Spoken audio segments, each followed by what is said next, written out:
Iya, kalau masalah DNA pasti nggak jelas Bang. Anda aku mau tanya ya. Kalau orang Arab Bani Hashim itu haplogrupnya J1, Anda setuju tidak? Saya tidak ahli atau bukan pakar Oke, tes DNA. sekarang kita ada ahlinya tentang DNA. Tolong naikkan Mossad, Dos. Saya turun, Dos. Siapa? Langsung. Tahu saya Kang Mossad. dari pakar tes DNA itu. Ini ada pakarnya, Bang. Ini ada pakarnya tentang DNA. Mumpung 155 memandang, ya. Saya bertanya. Ini ada pakarnya di bawah. Sebentar, Bangku. Coba saya bertanya. Oke, ini ada pakarnya. Tolong diturunkan ya. DNA itu dijadikan referensi untuk menentukan sebuah nasab itu dari mana referensinya? Sumbernya dari mana? Ulangi Bang Abi, coba Bang. Maaf Bang, ulangi Bang. Saya mau tanya ini ya pelan-pelan ya. Waalaikumsalam. Pelan-pelan. Warahmatullahi wabarakatuh. Saya mau tanya, tes DNA dijadikan sebagai dasar untuk menentukan sebuah nasab, itu sumbernya dari mana? Bang Mossad silakan. Nanya sama siapa? Bang Mossad silakan Nanya jawab. sama siapa? Sama saya? Iya. Terserahlah siapa saja. Oh, jadi kalau ditanya dasarnya dari mana, kita dari dasar medis, Pak. Nah, Kita tidak bicara fikih. Kita bicara fakta biologi. Begitu, Pak ya? ya, berarti bukan fikih, bukan hadis, bukan apa-apa ya. Jadi berdasarkan Ya, kita medis, bicara ya. betul. Sains. Kita bicara fakta biologi saja. Ya, Kita nggak keluar dari begini. situ. Ya, saya ingin mengangkat tentang masalah dasar bahwa di dalam fikih yang dapat diterima, ya, di dalam fikih itu bisa ditetapkan ada 4 ya. 1 pernikahan, nomor 2 nasab, nomor 3 adalah maut, yang nomor 4 qadha. Ini yang bisa ditetapkan melalui syuhrah wa tasamu dan istifadah.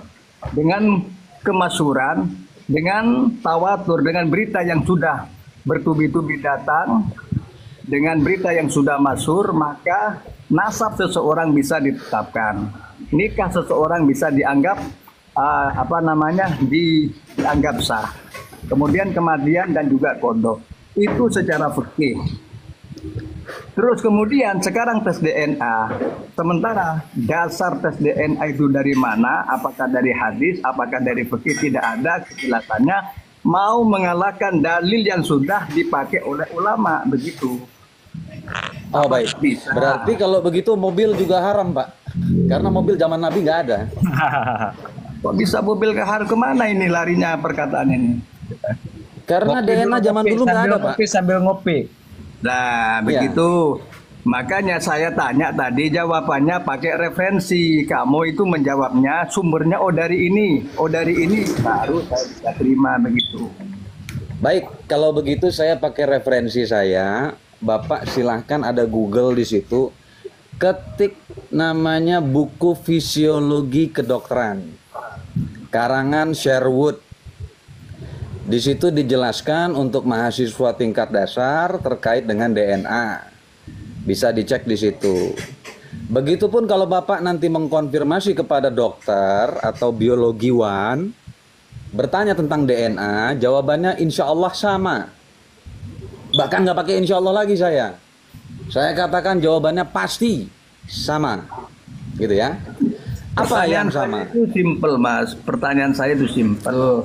Kapan Apa kata itu bisa dijadikan dasar untuk menentukan nasab? Begini Bapak. Bicara DNA artinya bicara biologi, Bapak. Tidak bicara fikih. Fikih itu urusannya sosial. Biologi itu urusannya fakta. Beda antara ilmu fakta, ilmu eksak dengan ilmu sosial. Fikih itu sosial, mengatur masyarakat, mengatur orang-orang, mengatur umat supaya rapi hidupnya, hubungan interaksi antar manusia dengan Tuhan. Itu fikih. Tapi kalau biologi bicara fakta saja, objeknya apa? Nah, itu yang kita bedel, itu yang kita petakan, itu yang kita lihat, itu yang kita simpulkan, Bapak. Begini, Mas. Ulama dari dulu mulai dari Imam Syafi'i, Abu Hanifah, Imam Malik, dan Imam Ahmad bin Hambal sudah bersepakat bahwa sebuah nasab bisa ditetapkan tanpa tes DNA, hanya dengan syukur. Apakah Imam Hambal Hanya waktu dengan itu punya tasamuh. ilmu DNA? Apakah pada saat itu ilmu DNA sudah ada? Nggak tahu saya ada atau Lah. kita nggak tahu. Ilmu DNA Bapak itu sudah ada dari tahun 1800. Imam Hambal itu tahun berapa Bapak? Itu sekitar 300 tahunan Hijriah lah. Berarti 300 ilmu tahun. DNA yang modern itu belum terjamah, belum dijamah oleh Imam Hambal. Imam Hambal dan imam-imam yang lebih tua yang lainnya tidak mendapatkan kesempatan sebagaimana kita mendapat kesempatan di era modern ini, Bapak. Artinya mereka tidak punya tools, mereka tidak punya cara, mereka tidak punya ilmunya untuk mengetahui tentang DNA. Maka dari itu, DNA adalah fenomena modern. Yang mana DNA fenomena modern ini dapat diuji, diulang dan diuji, diulang dan diuji, dan hasilnya pasti sama. Itulah ilmu, Bapak. Ya, saya dengar begini Mas, tes DNA itu katanya dari 10 turunan saja sudah beda. Ketika Bapak bicara 10 turunan, itu Bapak sedang bicara autosomal DNA, Bapak. Nah, itu benar Yang apa kita tidak? bicarakan di sini Nah, ada pakar-pakar betulnya itu tapi kan- bukan 10. berapa? Ada betulnya tapi bukan 10, 5 sampai Berapa, 7. berapa? Tapi itu bicara autosomal. Ah, Yang kita 5 bicarakan sampai bukan 7. autosomal, Bapak. Iya, Betul. iya. Yang kita bicarakan bukan autosomal. Yang kita bicarakan adalah YDNA. Berbeda dengan autosomal. Ada perbedaannya, Coba Bapak. sekarang saya masuk ke situ Mas. Yang dari Baik. 7 turunan saja sudah beda, apalagi kita di zaman Nabi sudah berapa puluh Ah, turunan itu. betul. Berarti Bapak tidak paham yang saya maksud. Bapak itu berbicara soal autosomal, sementara yang dibahas di sini tentang YDNA. Itu berbeda, Bapak. Jangan disamakan, itu lain. Autosomal itu berbicara tentang paduan antara Bapak dan Ibu. Perpaduan Bapak dan Ibu, rekombinasi antara kromosom Bapak dan kromosom Ibu dijadikan satu. Ah, berarti kan dia bercampur itu kan. Sementara kalau yang kita bicarakan bukan itu, Bapak. Karena ini bicara nasab, nasab itu jurusannya laki-laki.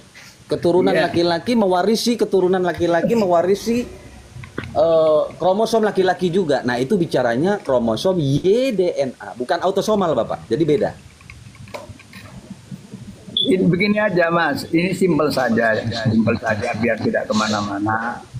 Nasab itu apakah hanya dengan tes DNA saja bisa ditetapkan? Sementara ulama-ulama terdahulu tidak pakai tes DNA, itu bisa menetapkan. Yang ditetapkan lewat syuhro dengan ketenaran, dengan tasamuh saling sudah tersebar kemana-mana beritanya adalah pernikahan, nasab, kematian dan kodok. Itu sudah ditetapkan dan sudah dipakai oleh ulama-ulama terdahulu. Baik. Tanpa menggunakan Assalamualaikum warahmatullahi wabarakatuh. Waalaikumsalam. Kembali lagi. Argumentasi saya untuk menjawab jawaban Bapak adalah ilmu DNA tidak dimiliki oleh ulama-ulama zaman dahulu kala. Artinya, kalau kita Tidak kembali lagi menafikan. kepada argumen tersebut, sebentar Bapak. Apabila kita kembali lagi kepada argumen lampau, artinya yang ketinggalan berita itu Bapak, bukan kita. Kang Mossad, kita Tetapi kan ikuti tidak aja cara menafikan, berpikirnya biar Al-Kaimi yang bantah secara surah itu. Apakah baik. surah itu di akhir zaman, ya dimulai dari Al-Bad 9? Apakah semenjak Ubaidillah itu lahir yang katanya mujadid mutlak? Oke, kita dari situ. Kang Al-Kaimi, monggo. Ya, assalamualaikum warahmatullahi wabarakatuh. Waalaikumsalam warahmatullahi wabarakatuh. Ya, surahnya Ubaidillah itu baru ya setelah abad ke-8 ke atas. Dan itu bukan kata saya, itu dari Habib sendiri gitu loh. Itu dari kitabnya Habib gitu loh. Padahal di dalam ketentuan ilmu nasab, surah wal istifadah itu min jami'il ajal atau fi jami'il ajal, di seluruh, mulai dari awal. Kalau dikatakan itu abad ke-4 Ubaidillah, ya berarti mulai abad ke-4, 5, 6, 7, 8 harus sughroh gitu. Kalau memang sughroh, mana buktinya gitu. Nggak ada buktinya. Ketika Abu Bakar al-Syakron mengatakan wal musyattaru fi kutubihim, bahkan bukan hanya sughroh, wal musyattaru fi kutubihim kok itu. Lah pertanyaannya mana catatan itu sekarang gitu loh Pak. Kalau sughroh nggak sughroh Pak sejak awal. Sughrohnya baru. Padahal sughroh itu ketentuannya harus sejak awal. Gitu loh. Coba Pak. Yang mengatakan ini bukan saya, Pak Alawi loh. Dibaca kitabnya. Ya, sudah saya baca. Tadi itu di dalam Burqatul Musiqah halaman 150. Buka kalau jenengan punya kitabnya enggak itu? Enggak punya. Oke, ya tak bacakan saja. Di situ diterangkan wal musyattaru fi kutubin, bukan hanya sughroh, wal musyattaru fi kutubihim. Bukan hanya wal musyattaru wal mutadawwal fi silsilati nasabihim wa nisbatihim. Itu. Lah kalau memang ada menurut Abu Bakar al-Syakron wal musyattaru, mana catatan itu sekarang? Gitu loh. Mana, Pak? Nah, sampean berani mengatakan bahwa itu apa namanya tidak suruh sejak awal, apa sudah mengadakan apa observasi? Bukan hanya mengadakan observasi, itu bukan perkataan saya, itu perkataan Imam Habib. Tak mau tak bukan Imam Syatiri. Dan itu di kitabnya. Mau tak bukakan? Iya, oke. Oke, tak bukakan ya. Sebentar ya, tak bukakan ya. Sebentar.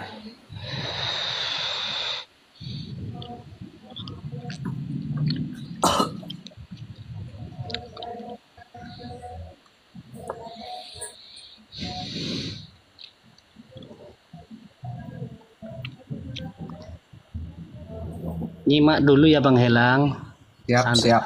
Ya sama harmoni. Sama-sama kita belajar. Sama-sama kita belajar, kita dapat ilmunya alhamdulillah, nggak dapat yuk alhamdulillah. Kemudian taslim. Yang penting jangan saling menjelekkan aja. Betul sekali, luar biasa.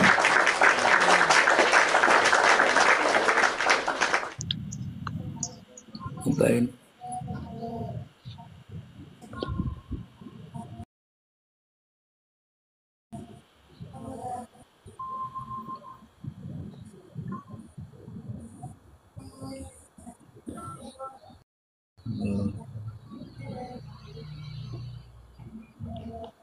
Ini kitabnya Imam Asy-Syatiri. Dia mengatakan demikian. Bisa kelihatan nggak itu, Kak? Tidak jelas. Kurang tebal, kurang besar.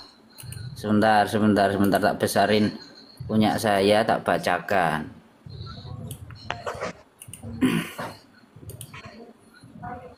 Ini Habib sendiri yang ngomong itu, jadi saya ndak ngarang-ngarang.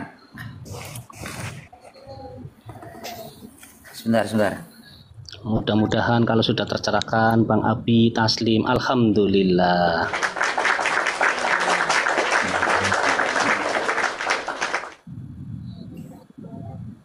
Bang Helang taslim, alhamdulillah. Semua teman-teman yang di bawah taslim, alhamdulillah. Jangan taslim semua, nggak seru.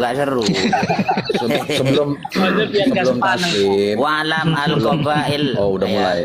Al-alawiyah sawa'un kanat bil asma'i dan seterusnya ya. Itu yang bergaris bawah. Diperbesar.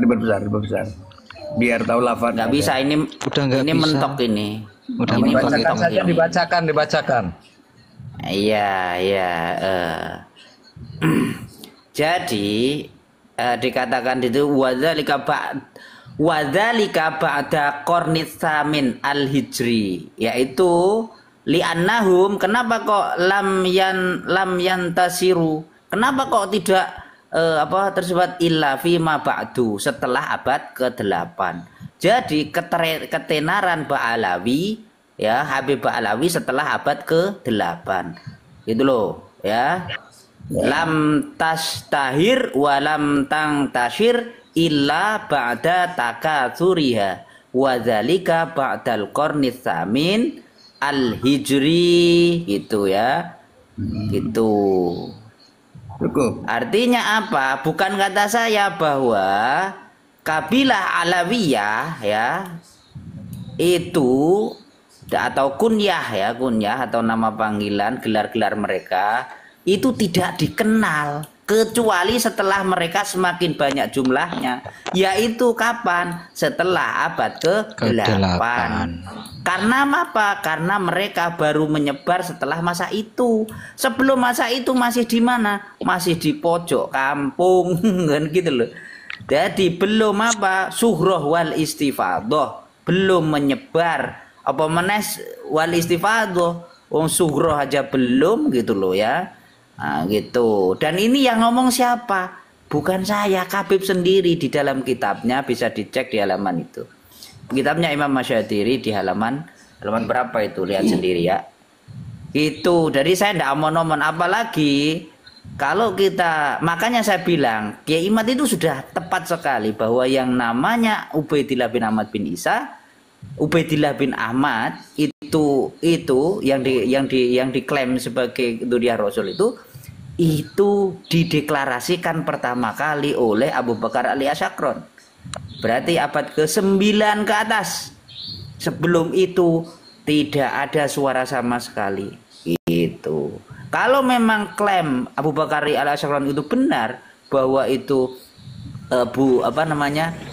bukan hanya surah indah ahli Hadramaut, tetapi juga wal musyattaru fi kutubihim, dan juga tercatat di kitab-kitab ahli Hadramaut, wal mutadawwal fi silsilatin nasihim, dan juga dibicarakan nasabnya oleh kalangan Hadramaut, maka mestinya ada Pak peninggalannya. Mana catatan itu sekarang? Kalau memang ada, Robito Alawiyah sampai sekarang tidak pernah membuktikan itu dan tidak pernah ada. Coba yang mengatakan suhroh harus dari awal korunnya Ba'alawi itu mana tadi yang antum bilang tadi itu?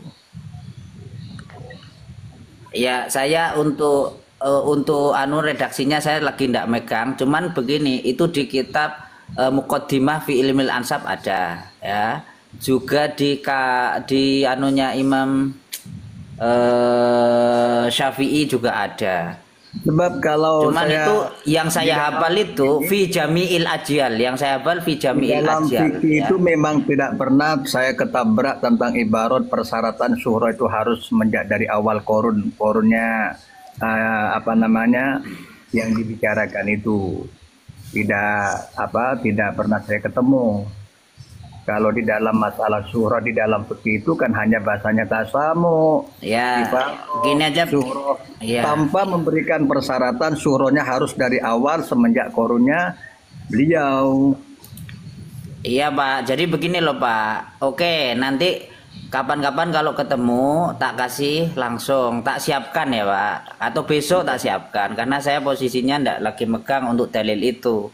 Saya enggak, yang saya hafal itu adalah kalau memang ada, saya terima kasih juga kalau memang ada itu. Dan itu ada Pak, itu ada. Kalau besok pagi gimana Pak? Besok pagi boleh naik di roomnya siapa? Lukojoyo. Nanti Lukojoyo punya, saya juga punya sebenarnya, cuma di komputer Pak. Itu saya nggak hafal. Yang saya hafal itu yang saya hafal itu cuman fi jami'il ajyal gitu. Itu di Muqaddimah, kalau ndak di Rosail fi Ilmil Ansab itu. Ini saya masih Muqaddimah. Apakah dalam konteks fikih itu mempersyaratkan itu, apa hanya dalam masalah konteks ilmu nasab yang mensyaratkan itu? Saya belum tahu juga ya, karena di fikihnya tidak ada. Karena begini, konteks surah wal istifadah itu kan konteks awalnya dari fikih gitu Pak. Fikih betul. Dan fikih berani menetapkan sebuah bahkan nikah, nasab dan maut bisa ditetapkan dengan dasar itu. Fikih berani. Ya, tapi juga begini Pak, kalau di ilmu historian ya, tarikh itu mewajibkan itu Pak. Karena nggak mungkin orang tiba-tiba abad ke-9 terkenal, sedangkan abad ke-1 nggak terkenal, abad ke-4 misalkan. Ubaidillah itu abad ke-4 misalkan, nggak terkenal, tiba-tiba terkenal abad ke-9, kan nggak mungkin, Pak. Ya persyaratan Ya kan? itu belum tahu juga saya. Jadi Oke. apa perbedaannya ilmu nasab dan ilmu fikih? Kenapa ilmu fikih berani begitu? Sementara tentang syarat harus syuhroh semenjak awal korun di mana dia itu tumbuh itu Ya. tidak dibicarakan. Fi Jami'il Ajal, Pak.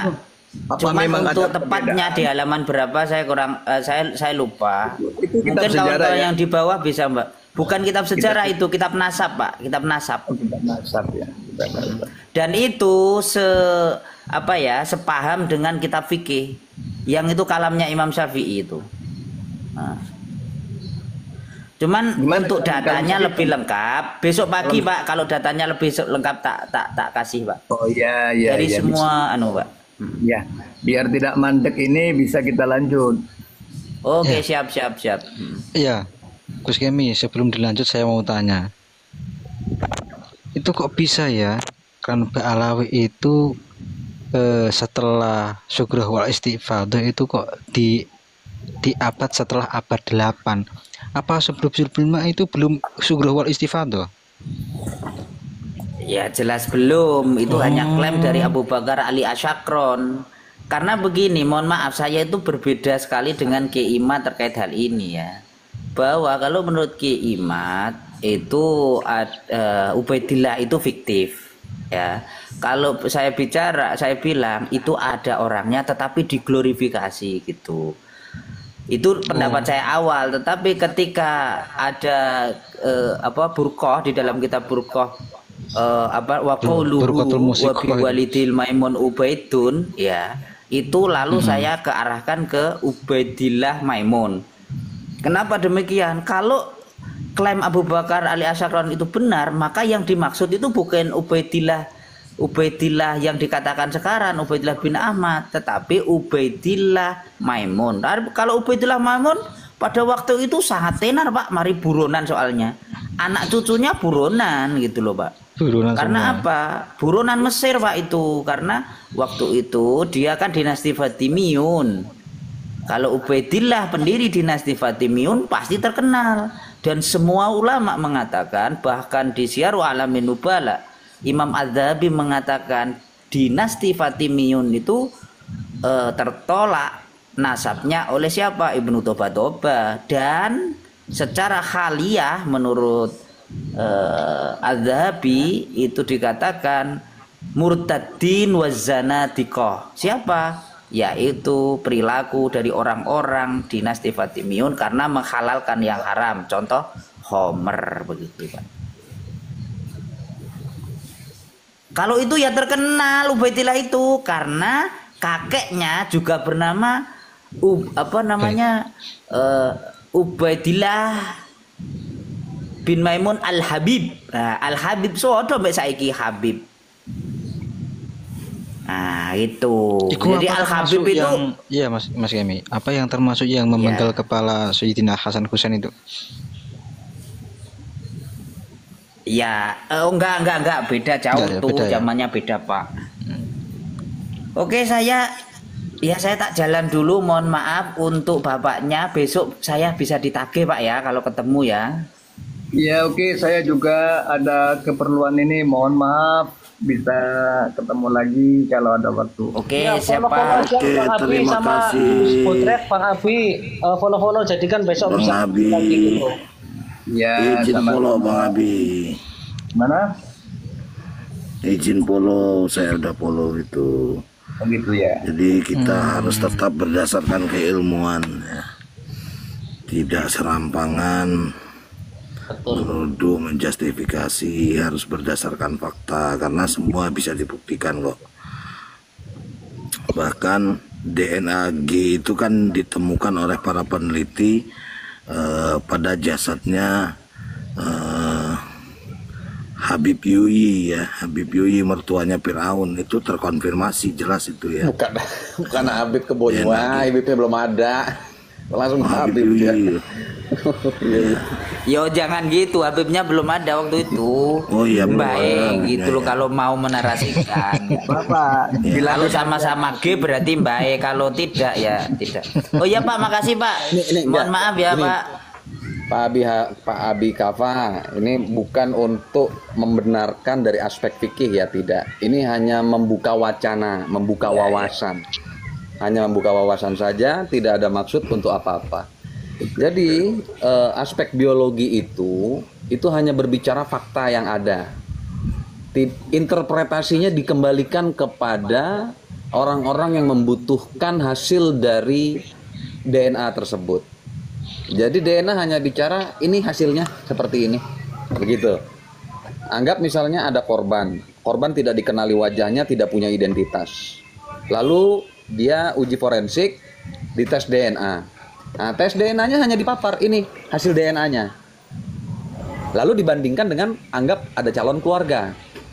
Nah, setelah dibandingkan hasil DNA-nya, jawabannya cuma satu. Oh, orang ini berkerabat dengan sampel yang diberikan. Atau orang ini tidak sekerabat dengan sampel yang diberikan. Hanya sebatas itu. Jadi biologi itu sebetulnya tidak bicara fikih, tapi bicara fakta biologinya. Nah, itu wawasan yang harus dipahami juga, karena kan ada perbedaan zaman mungkin ya. Orang-orang yang terbiasa menggunakan fikih dan orang-orang yang sekarang sudah mulai mengenyam ilmu-ilmu yang baru. Jadi itu juga mesti harus dipahami juga. Kang Mosat itu sama seperti ketika di Al-Quran menceritakan Ya izin mute ya host, saya izin mute host ya. Siap. ya meninggal karena tenggelam di Laut Merah, dan ketika diuji forensik di paru-parunya Firaun itu ditemukan garam, ya, maka para peneliti bisa bersepakat bahwa oh ini mati tenggelam, dan itu tenggelamnya di laut bukan di air tawar gitu. Jadi match ya, linear antara cerita di Al-Quran dengan fakta yang ada begitu. Nah, ini tambahan satu lagi buat Abi Kafa sebentar sebelum Abi Kafa turun. Ini adalah Habib Agus Abu Bakar Arsal. Nah, beliau sudah dites DNA dan diliput semenjak awal diambil sampel hingga pada saat beliau menerima hasilnya. Nah, jadi ini fakta, kita bicara, tidak bicara tipu-tipu. Yang mana kita semua tahu bahwa klaim Mbak Alwi menyatakan nasabnya tersambung, lurus, terjaga, dan terlindungi. Artinya bisa dikatakan kebal kesalahan lah, gitu kan? Nah, dengan dasar klaim tersebut, maka dapat disimpulkan satu orang Habib yang tes DNA itu mewakili seluruh Habib yang ada. Ya, lalu kemudian kita dapati hasil haplogrup dari tes DNA Habib Abu Bakar Arsal berhaplogrup G. Nah, jadi ini mewakili seluruh Habib yang ada. Begitu ya. Nah, ini memang fakta, ini kenyataan. Tinggal interpretasinya silahkan dinalar sendiri saja. Demikian dari saya, monggo yang lain dilanjut. Oke, kita sambut tamu baru kita, Mang Harmoni, monggo. Kalau ada yang perlu disampaikan, saya persilahkan. Ya, assalamualaikum warahmatullahi wabarakatuh. Waalaikumsalam warahmatullahi wabarakatuh. Waalaikumsalam warahmatullahi wabarakatuh. Jadi apa yang mau disampaikan ke saya ini nggak ada, soalnya kan roomnya ini tadi kalau nggak salah satu-satu ditanyain, Iya. tanyain dulu gitu. Ya, Oh, iya, percaya atau tidak ini Iya, Bang Harmoni. Sesuai dengan tema ya. bahwa Habib itu nyambung atau tidak sama Kangjeng Nabi gitu. Percaya atau tidak itu mah? Oke, saya jawab ya. Ya, Saya percaya. ya. Sama alasannya apa gimana nih? Ya terserah, silakan. Oh ya, jadi percaya satu, karena saya udah lihat debat kemarin di Kesultanan Banten, ada Gus Wafi, ada Habib Hanif, Kiai Kurtubi, dan dari kubu Imat, Kiai Imat, ada Tengku Khori yang dan satu lagi Gus siapa itu lupa saya, temannya Habib Hanif waktu kuliah di Al Afghaf Yaman gitu, ya kan? Padahal Gus Jazuli itu sama Habib Hanif bareng di Al Afghaf gitu, satu gurunya Habaib gitu, tapi kenapa beliau melenceng gitu? Nah itu lupain dah. Nah satu alasan saya dari situ, sebenarnya udah jelas dari debat itu. Yang kedua, dari Robito Alawiyah sendiri waktu itu kan ngundang gitu kan, Kiai Imat, Haji Roma, yang datang guru gembul doang tuh. Yang ketiga, ini saya mah jawabnya mungkin nggak pakai maroji referensi dalil gitu ya, karena saya bukan orang alim, saya orang awam begitu ya. Iya. Nah yang terakhir itu saya ingat dari mungkin tingkah lakunya, saya mau bawa Habib Umar bin Hafiz ya, yang di Hadramaut Yaman. Dia juga melihat Habib yang salah masalah ada gitu, saudara, yang salah ada, oke. Gitu. Tapi kalau yang saya lihat kayak Habib Umar bin Hafiz, kayak Habib Jildan di Jakarta, itu beliau akhlaknya subhanallah gitu. Kayak Habib Umar, dia nyuruh kita buat sholat jangan ditinggal, buat sholat jamaah pakai siwak. Nabi Muhammad juga kan nekenin pakai siwak. Ya, Habib Umar lihat. Maaf Bang Harmoni, maaf saya potong sebentar ya. Kayak tadi kan narasinya Abi Haikal itu kan memiliki data gitu loh Bang. Kenapa dia itu percaya dengan zuriat Nabi? Ini loh datanya seperti ini. Jadi Bang Harmoni itu narasinya itu seakan-akan itu bercerita gitu. Kalau bisa itu dengan sesuai dengan data yang Bang Harmoni itu sampaikan. Justru malah berlawanan sama Mang Abi tadi. Kita bicara di atas Taslim dengan debat di Banten ya, oke. Di perdebatan yang mana yang membuat Anda percaya itu? Ya, datanya Bang, tunjukkan datanya dulu aja Bang. Ya, karena kan ini kan kita selalu berbicara data tentang tidak ada data ya, bahkan Abah Setu itu untuk sekedar memperjelas atau meyakinkan bahwa Ahmad bin Isa itu pernah hijrah dari Irak ke Yaman, itu dia menyiapkan uang 200 juta dan mobil pribadinya ya. Dan sampai saat ini belum ada yang membawa data bahwa benar Ahmad bin Isa pernah hijrah dari Irak ke Yaman ya, seperti yang dikatakan Habib Alawi. Ya silakan Bang Harmoni lanjut, tetapi harus ada data ya Bang, maksudnya apa yang mau disampaikan. Jangan penggiringan opini ataupun cerita-cerita yang orang alim ataupun apa gitu Bang. Jadi fokus dengan tema ini, Habib bukan zuriat, itu tunjukkan aja itu data-datanya gitu. Ya silakan Bang. Iya Bang, tadi kan saya udah bilang kalau saya ini kan orang awam, bukan orang alim, begitu ya. Jadi kalaupun saya membawa data dari agama, saya nggak bisa baca kitab. Tapi yang saya lihat itu kan tadi ditanya dari debat, saya taslim dari debat Kesultanan Banten. Dari yang mana? Ya dari semuanya gitu. Dari session video pertama sampai akhir gitu. Tapi kalau abang nyuruh saya buat ngasih dalil data secara ilmiah, secara keagamaan, saya bukan orang alim. Saya nggak kayak Pak Bodrek tuh. Ya betul Bang. Gini Bang, saya potong lagi ya Bang. Saya sama aja dengan halnya saya pribadi mempercayai tesis tesisnya Kiai Imad ya, secara ilmiah ya. Itu karena apa? Saya percaya bukan berarti percaya dengan Kiai Imadnya. Malah justru bukan percaya dengan Kiai Imad, tetapi apa yang saya rasakan, ini kenapa? Saya percayanya malah justru pihak Robito Alawiyah sendiri yang tidak bisa memberikan buktinya. Itu loh Bang. Inilah alasan saya kenapa saya mempercayai tesisnya Kiai Imad. Mungkin beda cerita. Ini saya pribadi, misalkan Robito itu memberikan buktinya loh. Ini loh bukti bahwa nasab klan Ba'alawi itu tersambung, ini datanya, ini kan manuskripnya ataupun apa yang diminta dalam tesisnya Kiai Imad. Itu mungkin saya akan taslim. Tetapi sementara ini Robito belum bisa memberikan bukti dan datanya gitu Bang. Itu yang saya sampaikan. Jadi kayak macam Bang Harmoni itu percaya Habib Zuriat Nabi itu juga ada alasan khusus seperti yang saya sampaikan gitu Bang. Itu salah satu contohnya saya sendiri gitu Bang. Itu Kalau itu kayaknya udah dijelasin Bang di channel YouTube Nabawi TV Bang. Udah dijelasin itu. Yang sampai-sampai Robito ngundang Kiai Imad tapi nggak pada datang Bang itu. Itu referensi Robito sendiri. Bang, jangan bernarasi ke nggak pada datang gitu loh, karena Robito sendiri juga nggak datang gitu loh. Harmoni itu ya. Jangan narasi begitu, pakai dalil aja gitu loh. Jadi di acara yang di Robito itu ya kami juga melihat ya seperti Guru Gembul memang sepertinya sedang memberi menjadi Kuliah pembicara gratis. di sebuah universitas ya, kuliah gratis gitu ya. Dan ketika didesak oleh Guru Gembul tentang ketersambungannya, apa jawab Hanif? Itu nanti saya jelaskan, dan sampai akhir itu nggak dijelaskan itu.